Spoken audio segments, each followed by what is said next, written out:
Well, good afternoon or good evening if you're in the USA, and if you're overseas, like my guest, it's Super Saturday morning already.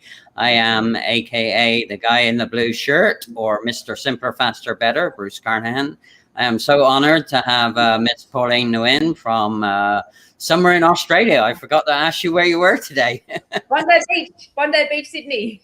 Bondi Beach, Sydney. Now, I've heard a lot about Bondi Beach, Sydney. Is it as beautiful as they say it is? It's magical. I deliberately moved here because of that. Oh, cool. So how long have you been in the magical Bondi Beach in Sydney? I've been around this area for 20 years. Oh, cool.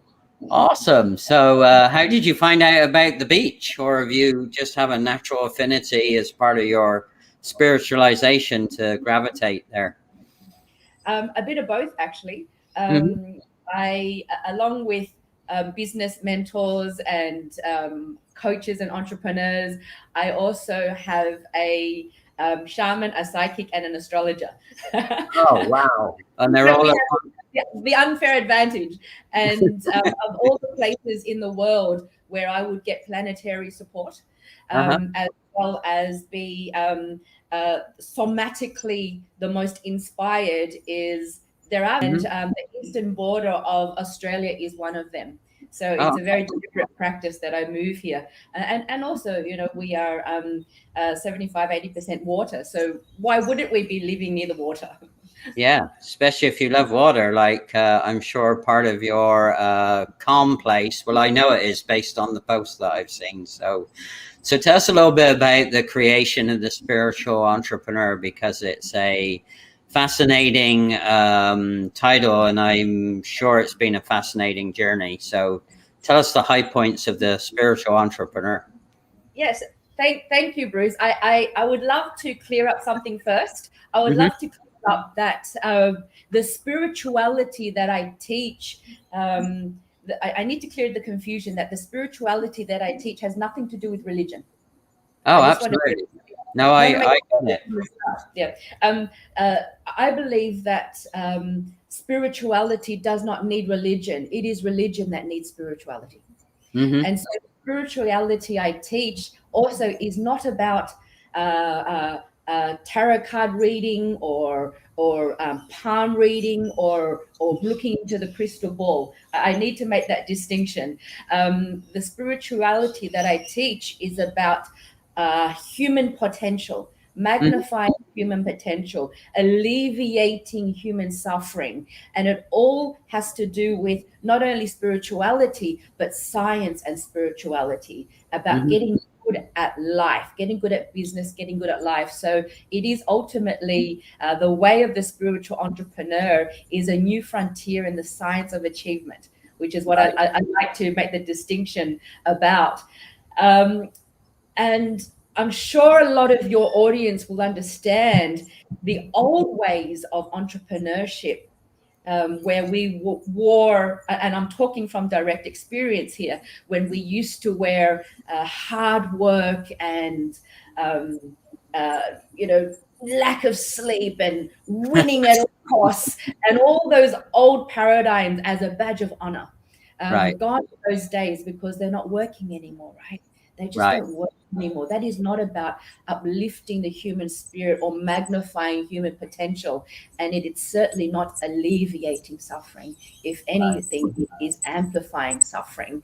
And so the spirituality that I teach, why it's so important now to merge spirituality and entrepreneurship, is to be in spirit and inspired.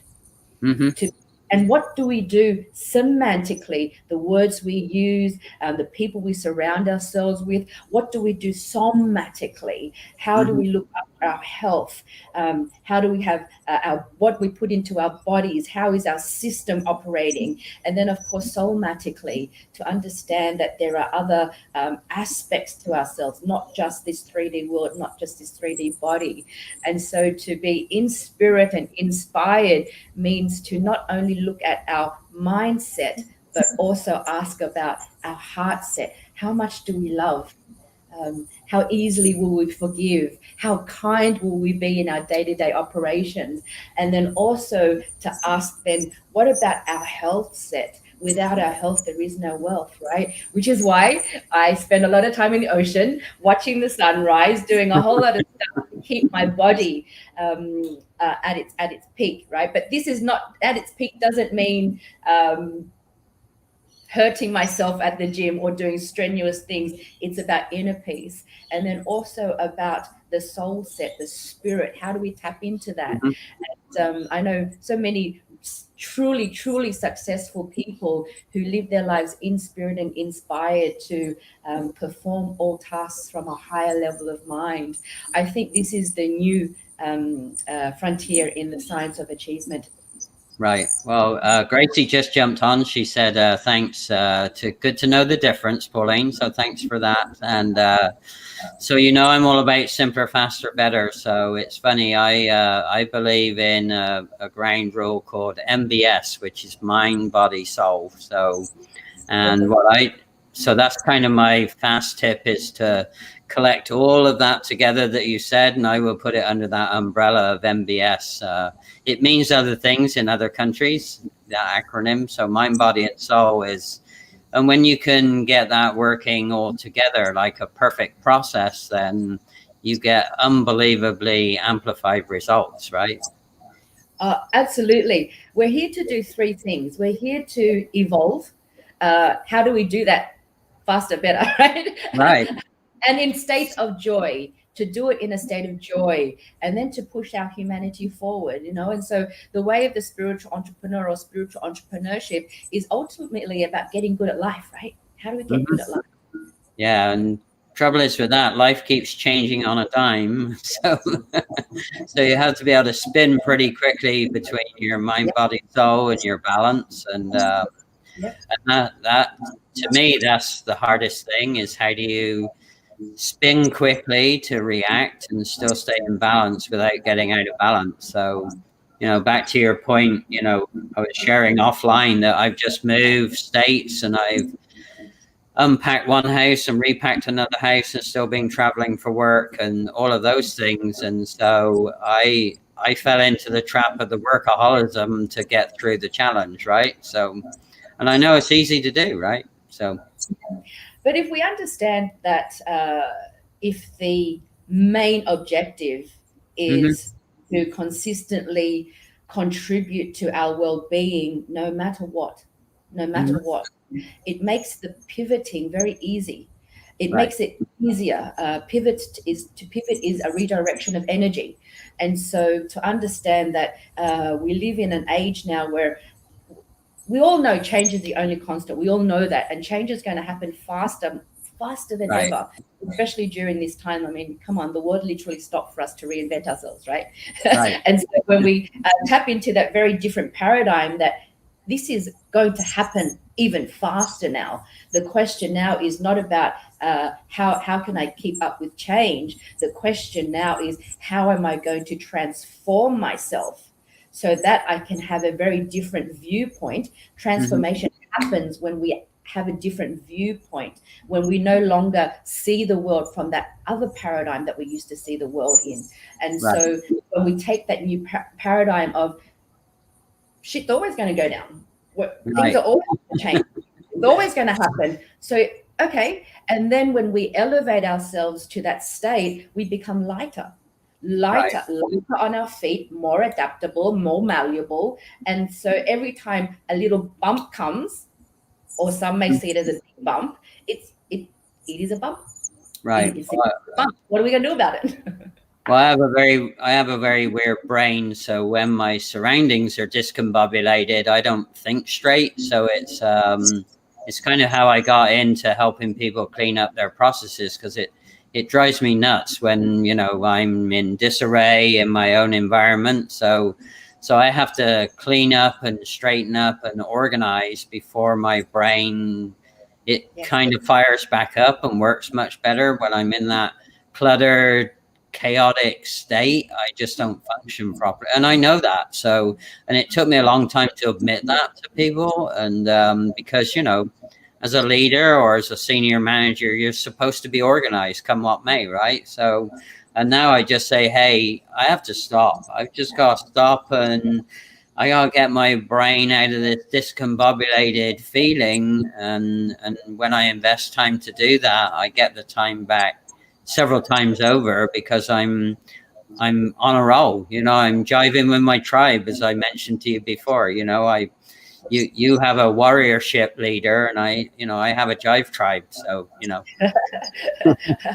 Whereas in my world, Bruce, I'm quite, because of my personality type, I guess I'm the on the Enneagram, it's the type 7. So I'm the enthusiastic visionary, the one who is quite happy to sit in the middle of in the eye of the storm and have everything all, because I can sit in my space and visualize all these things. And then of course I have collaborators in my orbit and people in my field to assist me with the I guess the integrator part. I'm certainly not an integrator. I'm the visionary, and so I need people like you. Well, my benefit, or the biggest thing I take to that situation, is I'm a natural strategist. That's my number one talent. I'm really good at. I can fly at 1,000 feet off the process and see it big picture, and then I can fly down into the process and ask, well, what's this tiny step supposed to be doing? So it drives people crazy when I do that, because I can be all over the place. People used to call me a seagull manager, because I'd be, flying around above the beach, and then all of a sudden I fly down onto the sand and ask somebody, well, what's that grain of sand doing there? And it drive them crazy. So. Oh, I love that. I'm sure people like me drive you crazy. No. I get inspired by visionaries, because I have my moments, right? Sometimes it's good, and other times when I'm foggy, it's because I'm discombobulated, and I know that. So again, I have to stop. I have to slow down to go faster. And a lot of people don't realize that there's power in that stepping back and just breathing into it, as you might say, I'm sure. And I've seen you talk about this in some of your posts and videos before. You got to kind of breathe into it and settle into it before you slow down to go quicker, right? So no, absolutely. That is when I have my greatest moments of inspiration. It is a part of my day that I go out into nature and have those moments of doing no thing. Not nothing, but no thing. I may be sitting on a rock looking out in the ocean and just being in a state of stillness and calm and tapping in and allowing whatever comes from whichever dimension and whichever field. But we need to be still in order to do that.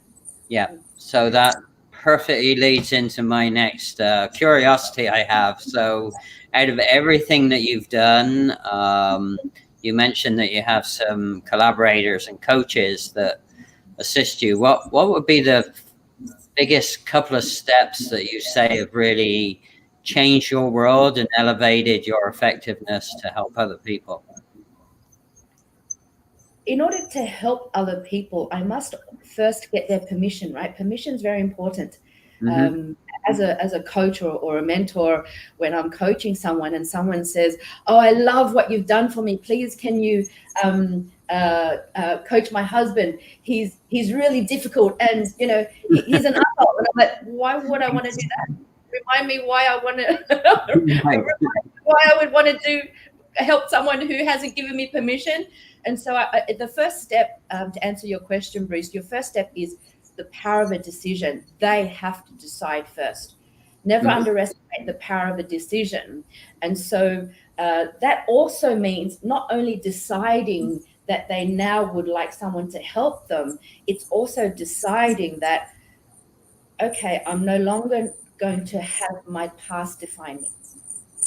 That is a very decision as well. I'm no longer going to hold on to this story. I'm no longer going to hold on to this dis-ease or this illness that gives me significance. And then after that, after the decision has been made, then comes permission. Right. They've got to give us permission in order to assist them, right? Because it doesn't, I'm here because my wife told me to be here. No. The permission opens up both ways. And this is when healing comes in. The decision as well as the permission has already fast-tracked the healing. And then it takes courage. The next step, I believe, is courage. Courage to do what it takes. Courage to start living life very differently, because as we evolve, we're going to upset a whole lot of people. Mm-hmm. They're not going to be happy that we're not staying the same. Right. They're going to be happy that they'll potentially leave them behind. And people are always afraid of what they don't understand, right? And so then courage to do what it takes, to do things differently, to walk down that very long hall of mirrors again and again. That takes courage. And then I think that step is definitely persistence. Yeah. Having the persistence to continue the work. I was just going to say, and the change, the hardest change is when your immediate family don't either get what you're doing, can't support what you're doing, or both. And the trifecta is that they just unplug, right? So those, that's okay. Yeah, it is okay, but it's tough. You have to be what I call #bold to do that. You have to be pretty bold and or ballsy, as you might say in Australia, right? Rather than bold. But it's our job to evolve. And as we evolve, we're going to upset people, but evolve anyway, you know, and we will grow out. What the greatest reason why relationships break up, you know, loving relationships, intimate relationships, family relationships, business relationships, is because one party outgrows the other. Right. But we're committed to doing the work, and that takes persistence.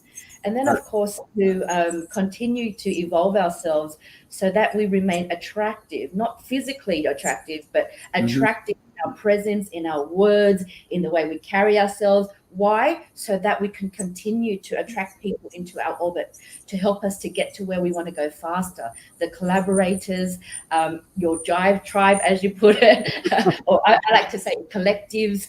And so to assist people the way we do, we need those things: decision, permission, courage, persistence to continually become attractive. Right. So I just want to say hi to Luis Melendez. He's from Los Angeles. He's called Mr. Groovy. So welcome. So he said hi to you as well. So hello, Mr. Groovy. Yeah, it's kind of his. He got that nickname, I think. He supports 𝒑𝒂𝒈𝒆, who I mentioned to you offline, who has been such a wonderful, talk about part of my Jive tribe here that's helped me with referrals. Like this week, I needed to get a laptop because I was traveling, and she referred me straight away to a guy called Ken Chan with the mighty PC. And last night I went over and picked up a refurbished laptop for like a quarter of the cost, and he set it up for me. I mean, it was an amazing service experience. So tomorrow I'm gonna do a shout out Saturday here in the US for him on that service. You know, when you can support people with service and support people, you know, they're going to support you in return, and they're going to shout out for you when you need it from time to time as well. So that's what I mean by becoming attractive, to magnetize the players. To help. Oh, I love that. Magnetize the players. That's a good visual. I love it. Because it's about magnetism, isn't it? We do what we do so that we can magnetize. Well, and it's real interesting because I know you're science-based, so people get confused when you put two magnets together and they repel each other. So they don't understand. You just have to shift the perspective, and then they'll attract each other, right? Or shift the magnet around 180 degrees and they'll really attract each other, and they'll bond together and they'll stick together until you turn the magnet again, right? Yeah. It's all about perspective. Yeah. It's all about how we deliberately design and redesign our magnetism. Mm-hmm. So great segue again. If you had to do it over, because I know you've been doing this for a long time and you're an experienced practitioner. So if you had to do it over, what would a younger Pauline do differently? Bruce, that question's so easy for me to answer. a younger Pauline would experience more joy. Oh, okay. She would take more time out to experience more joy. Instead of to do what makes her body sing, instead of believing the paradigm that hard work leads to success. You mean stodgy hard work? Yes. Stodgy attitude, hard work. Work with no inspiration. Right. Only work with perspiration. And inspiration, joy, dedication, especially inner peace. Right. Okay. Well, that's cool. So what have you got coming up? I see some of your new items that you are very actively posting about. So what's the most exciting thing in the inspiration arena that you have coming up for the last part of 2021, Pauline? I've had a lot of interest with my signature programs from other countries, predominantly the USA. And because my signature programs have been Australian time, I'm working on new programs and slowly going to introduce the new program to be for the US time zone, which is exciting for me when we're talking about expanding the inspiration. Working on a couple of retail products as well, and another book. Oh, cool. All right. Well, talking a book, I just talk about a process improvement adventure. I just had some help putting together a male-centric journal. It's called a Fix It journal because, as you know, guys like to fix things. And from the time I decided, with the right people's help, which was Hallie Avolio and a young lady called Caitlin Leash, we did the Kindle direct publishing thing, never done it before. So in 3.5 weeks, we went from the idea to having that Fix It journal available. And it's predominantly male-centric because, funny enough, what I found out, there's a lot of journal products that are very feminine looking and very feminine. Yeah. There are very few that are more bullet pointy masculine based. So by accident, I think there's a little gap in the market there. So so hopefully with Kindle Direct Publishing, which is a made to print, so I don't have any inventory, and it's distributed by the Amazon network. So it's a great partnership. It's an awesome example of how do you take a process that was long, stodgy, slow, and expensive and make it simpler, faster, better. And $350 later, I got the process, and the Fix It journals are available for guys that might want to start using a Fix It type approach journal, you know. So, well, congratulations for that. I would love to check it out. Guess what my new book's called? What? The Way of the Spiritual Man. Oh, cool. Well, and my retreats as well. I have women retreats, and I also am holding men's retreats called Ra. So from a very, it's not about men's issues or women's issues. It's about human issues. Right. And so that's how I like to approach it as well. That's wonderful. I'm going to get myself a copy. All right, but as you know, the genealogy between male and female is totally different approach. So you'll probably have to turn up in your karate, not karate. What is the mojo that you do for your physical exercise? Remind me. Or is it karate? I do plenty of things. Martial arts. I think you're referring to martial arts. Yes, right, martial arts. So you'll probably have to do that one, showing up in your martial arts uniform. Oh, we all have masculine and feminine inside us all. We do, and it's funny you should say that.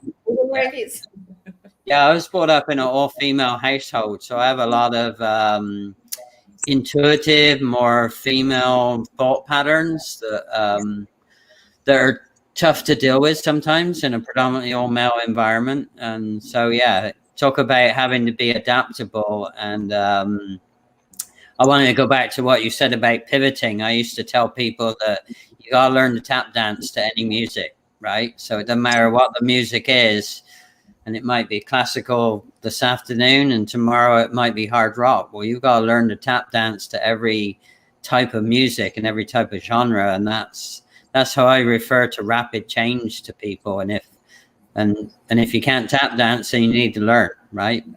Yeah, so that's a beautiful analogy, and so very, very true and pertinent for these times. Right. And to put my money where my mouth was, I actually did learn to tap dance when I was 33. So how about that? Not as a little boy. That doesn't surprise me. Why? Because I'm an artist. Learning how to do it faster, better. Simpler, faster, better. Yeah. Oh, it took me 5 years to get to the point where I was ready for even the first grade, you know. I know all the younger people were doing it in months, but it took me years. But hey, it's back to that persistency thing, right? If you don't give up and you're determined to get to the goal, then you just, you know, I just did it in smaller increments than people that were younger than me. So are you driving throughout your day? Happy? It depends. Yeah, I try not to drive as much as I used to, but yeah, well, I keep the rhythm in my head. So sometimes, and again, people ask me, well, how do you figure out what's wrong with processes? Well, I'm so good with processes as a whiz that I can feel the rhythm of the process, and I can hear the rhythm of the process. And people say to me, how the heck did you figure out what was wrong with the process? Because it's almost like I gravitate towards it, like that magnetism you talked about. So, and I don't know how I do it, to be honest. It's but I do hear the rhythm of the process. That's for sure. Oh, I love that. I love that. And I'm visualizing you doing happy dances every time you achieve something. Well, I used to do some different stints. I used to buy groovy things for Mr. Lewis, or I used to do unusual recognition things. So I think my most unusual one is I was stuck with this team that we were wrestling a really complicated problem, and we were in this dungeon type, you know, no windows meeting room. We were really stuck, and I heard outside in the street the ice cream man go by, and I said, okay, let's take a break. So we walked to the garden. I said, hey, why don't you start figuring out what we're going to do? And I left them to it, and I went over the street and bought them all ice cream and brought ice cream back, and it was amazing what happened. It was just like pouring all this magical stuff on them, and they came up with some solutions. Now I got into big time trouble. Talk about the old stodgy way. The president of the company happened to look outside of his window and see us all goofing off. In his words, what were you doing goofing off having ice cream? And I said, we were problem solving. He said, yeah, right. So yeah, you just tapped into joy by getting ice cream, which then made you all get into state of inspiration, in spirit and inspired, and voila.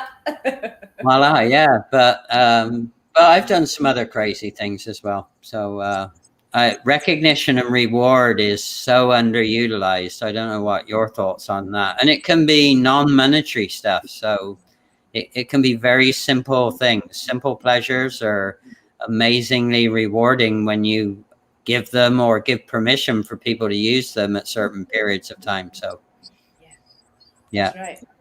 What we learn through pain. What we learn through pain. Yeah, or poverty. Yeah, we learn fast, but what we learn through pleasure and joy, we'll always remember. Yeah, absolutely. Yeah, so one of my quirkiest ones is whenever I see new mown grass, if I'm able to, I love to take my shoes off and go walk in the new mown grass. There's something about that smell and the feeling of the new mown grass. And I mean, you get green feet, but anyway, it's, you know, it's kind of fun. So there's a beautiful science behind it as well, right? Yes, it's ions, yeah. Right. Well, you can connect more with the environment, as you say, and there's something about the smell of new mown grass that turns on, you know, all those endorphins, pleasure zones, right? Yeah, absolutely. All right. So how do people find out about what you're up to? And what's the best way for people to reach out to learn more about you and how you help others, Pauline? Thank you, Bruce. The best way is through my website, pauline.com.au, or you can follow me on LinkedIn. Yeah. But my website has a whole lot of stuff that I do. I don't just do the one thing. Yes, absolutely. So is that under your name? I should have had it ready, but what is your website? www.pauline, as you see it, .com.au. Oh, okay. .au for Australia. Yes. All right. So again, thanks for the people that were on live with us, making commentary. And if you see this as a replay, you can still ask questions. I know Pauline will be diligent to go back and answer any questions, and it will be featured in the profile section. Sorry, it will be on my profile page in the featured section as the replay. And tomorrow it will be out on YouTube. So if you prefer YouTube, you can go there. And if you just prefer to reach out by direct messaging, then we love good direct messaging, right, Pauline? It's the most direct messaging there is. Yeah, it's the best. I don't like all those, click, connect, sell me type direct messages, but service-based messages are awesome. So, all right. Well, great. Thank you so very, very much. Oh, you're welcome. I loved it, and good to get to know you better and learn more from you on the live situation. So, all right. So if you'd like to hang on a minute, I'll let you know how I'm going to deliver things to you. All right. Take care, everybody. Thanks for listening.